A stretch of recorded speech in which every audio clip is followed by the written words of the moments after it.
नमस्कार नहीं welcome you all to study IQ. मैं हूं प्रशांत धवन। नाउ रिसेंटली आपने देखा होगा बहुत सारे आर्टिकल्स पब्लिश हुए हैं इस न्यूज़ को लेकर, जहां पे ये लिखा है कि इंडिया को मिले हैं 111 बिलियन डॉलर्स इन रेमिटेंसेस 2022 में। इंडिया पहला देश बना है all together the first country ever to reach that figure. और ये बात यूनाइटेड नेशंस ने बोली है। मोर स्पेसिफिकली अगर मैं कहूं तो यूएन की बॉडी ने ऑफिशियली दुनिया में अनाउंसमेंट करी है कि इंडिया पहला देश बना है, the first country ever to reach that figure. Now ये टॉपिक अचानक से न्यूज में क्यों आ गया है, इन डेप्थ डिस्कस करेंगे। क्या ये अच्छी बात है, हमें यहाँ पे खुश होना चाहिए या फिर चिंता की बात भी है यहाँ पर, we will discuss all that. मगर एक छोटी सी बात मैं यहाँ पर बोल दूं, कई लोग कमेंट सेक्शन में ऐसी कमेंट कर रहे होते हैं कि प्रशांत सर क्या स्टडी आईक्यू पे पढ़ाएंगे, क्या उनकी सारी वीडियो स्टडी आईक्यू पे आएगी। जी हाँ, मैं आपको बता दूं, मेरी सारी वीडियोस आपको स्टडी आईक्यू पे ही मिलेगी। मैं किसी और चैनल पर नहीं हूं। कुछ चैनल्स हो सकता है कि मेरे थंबनेल वगैरह कॉपी करे, वो आप पे डिपेंड करता है कि आप क्या डिसाइड करें, सब्सक्राइब अनसब्सक्राइब जो आपको करना है आप कर सकते हैं। बट मेरी वीडियो आपको स्टडी आईक्यू पे ही मिलेगी। You can subscribe to study IQ.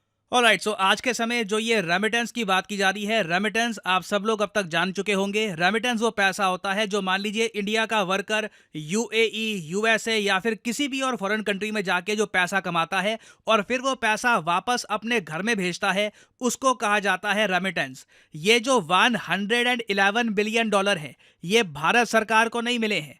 इतना पैसा इंडिया के जो वर्कर्स हैं, वेरियस टाइप के वर्कर्स हो सकते हैं, कोई लेबर है, कोई एग्रीकल्चर का काम कर रहा है, कोई डेटा साइंटिस्ट है, कोई आईटी की फील्ड में है, सब लोग जो भारत से निकलकर पैसा कमाते हैं और भारत में भेजते हैं, वो हो गए आपके रेमिटेंस। नाउ यूएन अचानक से 2022 की बात क्यों कर रहा है, जबकि हमें 2023 का डेटा भी पता है?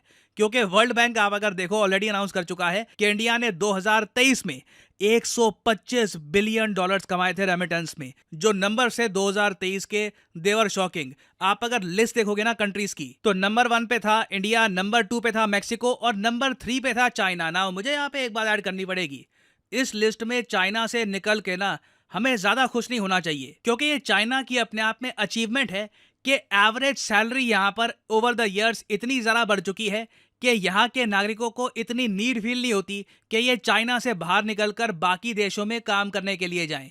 चाइना में ही आज के समय ऑन एन एवरेज ये लोग 70,000 1.5 लाख के बीच में अपनी स्किल के हिसाब से इतना पैसा कमा ही लेते हैं महीने का। इंडिया में कई जो स्किल्ड अनस्किल्ड वर्कर्स हैं, उनको ये सैलरी कमाने के लिए देश से बाहर जाना पड़ता है। तो इवन दो इस चीज को हम सेलिब्रेट कर सकते हैं कि 125 बिलियन डॉलर्स देश में वापस आए हैं, but at the same time हमको ये भी देखना होगा कि ये लोग देश के बाहर गए भी इसलिए हैं क्योंकि देश में उनको इतनी हाई पेइंग सैलरीज नहीं मिल रही थी।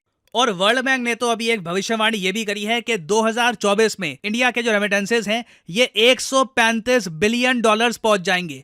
नाउ इसके पीछे भी एक बड़ा रीजन ये है। पहली बात तो जैसे मैंने आपको बताया, इंडिया में इतनी सारी हाई पेइंग जॉब्स हैं नहीं, तो कई इंडियंस को यूएसए या फिर यूएई या सऊदी अरेबिया काम करने के लिए जाना होता है।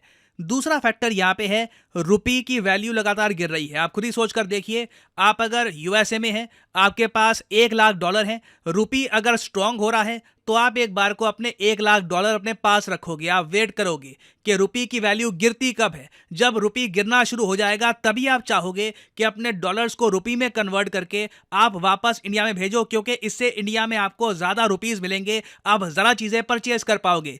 तो रुपी की जो डेप्रिसिएशन हुई है, रुपी की जो वैल्यू गिरी है, उसकी वजह से भी हम देख रहे हैं कि लगातार रिकॉर्ड ब्रेकिंग नंबर्स के साथ इंडिया में रेमिटेंसेज आ रहे हैं। और अगर आप सोच रहे हैं कि अचानक से यूएन ये सब बातें क्यों कर रहा है, देखिए यूएन के अंडर एक बहुत ही इंपॉर्टेंट बॉडी है, इंटरनेशनल ऑर्गेनाइजेशन फॉर माइग्रेशन। ये इसके जो हेडक्वार्टर्स हैं ये आपको मिलेंगे जिनेवा में। दुनिया भर में जो माइग्रेशन होती है वर्कर्स की या फिर और पर्पसेस के लिए भी, उसके बारे में ये लोग रिपोर्ट पब्लिश करते हैं जो बहुत ही फेमस है।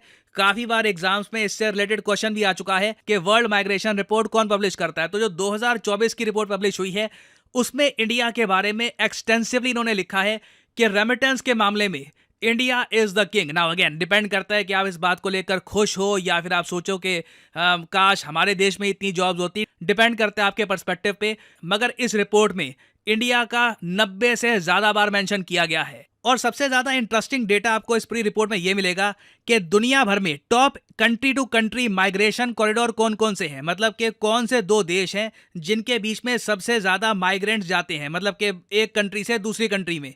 तो नंबर 1 पे है मैक्सिको, यूएसए। मैक्सिको से जितने माइग्रेंट जाते हैं यूएसए में, उससे ज्यादा वर्किंग माइग्रेंट्स आपको दुनिया में कहीं नहीं मिलेंगे। लाखों की संख्या में मैक्सिकन जाते हैं यूएसए में काम करने के लिए हर साल। और इंटरेस्टिंग बात यही है, नंबर 3 पे आपको मिलेगा यूक्रेन रशियन फेडरेशन। कई यूक्रेनियंस रशिया में आज भी काम कर रहे हैं। जी हाँ, वहां पे उनकी नौकरियां हैं, या फिर कुछ वो आर्टिस्ट हैं, या फिर किसी और तरीके से वो बिजनेस कर रहे हैं।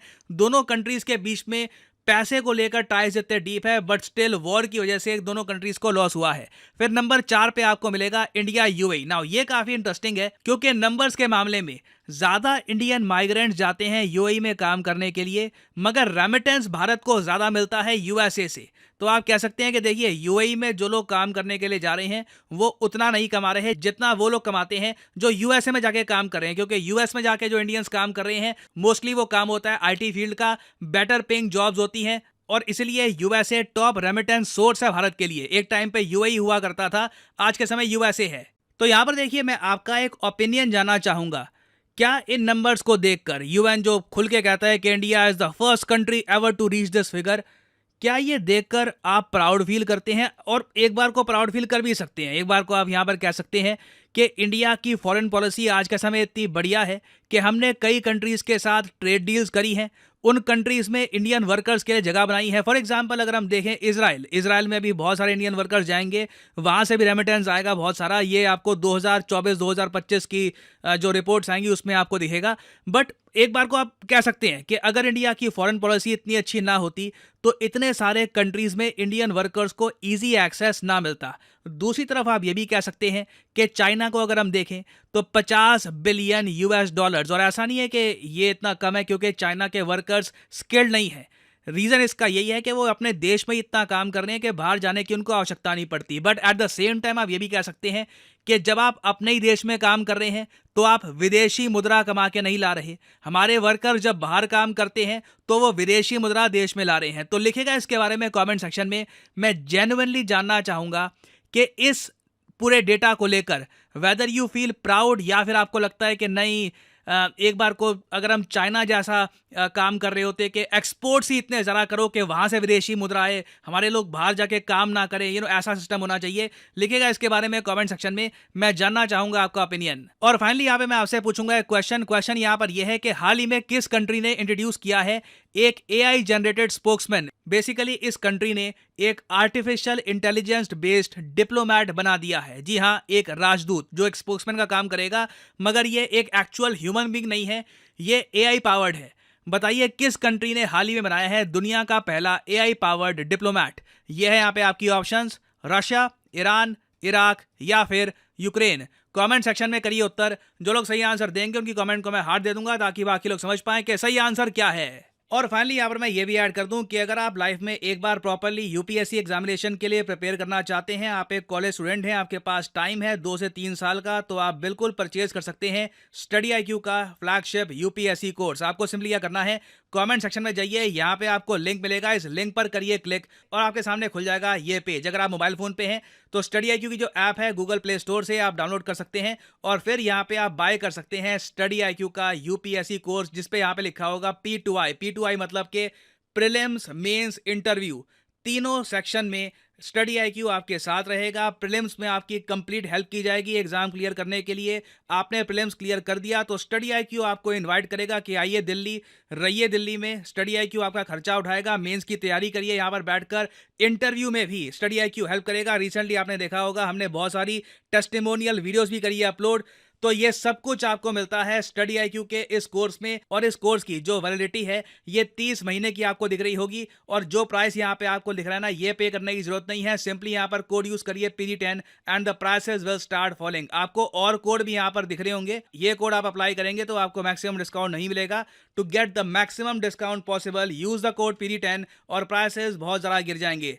सो इसी नोट के साथ यह है वीडियो का अंत। Thank you for listening and as always may the gods watch over you.